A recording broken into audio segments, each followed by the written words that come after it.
वज़ीर-ए-आज़म शहबाज शरीफ से तुर्क वज़ीर ख़ारजा और वज़ीर दिफ़ा ने मुलाकात की। मुलाकात में नायब वज़ीर-ए-आज़म इसहाक डार, फील्ड मार्शल सैयद आसिम मुनीर, वज़ीर दिफ़ा ख्वाजा आसिफ, कौमी सलामती के मुशीर लेफ्टिनेंट जनरल मोहम्मद आसिम मलिक और दीगर आला हुक्काम भी मौजूद थे। वज़ीर-ए-आज़म ने दो तरफ़ा ताल्लुकात की मुस्बत पेशरफ्त पर इत्मीनान का इजहार किया और मुख्तलिफ शोबों में तुर्की के साथ ताउन को मज़ीद मजबूत बनाने के लिए पाकिस्तान के अज़्म का इयादा किया। वज़ीर-ए-आज़म ने भारत के साथ हालिया तनाज़ात के दौरान पाकिस्तान की मुस्तकिल हिमायत पर तुर्क कौम और क़यादत का तहे दिल से शुक्रिया अदा किया। वज़ीर-ए-आज़म ने तुर्क कंपनियों को पाकिस्तान में अपनी सरमायाकारी का दायरा बढ़ाने की दावत दी।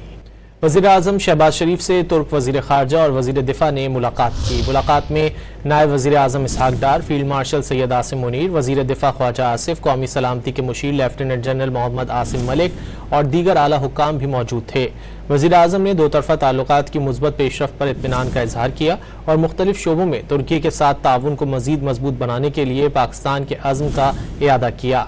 वज़ीर-ए-आज़म ने भारत के साथ हालिया तनाज़ात के दौरान पाकिस्तान की मुस्तकिल हिमायत पर तुर्क कौम और क़यादत का तहे दिल से शुक्रिया अदा किया। वज़ीर-ए-आज़म ने तुर्क कंपनियों को पाकिस्तान में अपनी सरमायाकारी का दायरा बढ़ाने की दावत दी।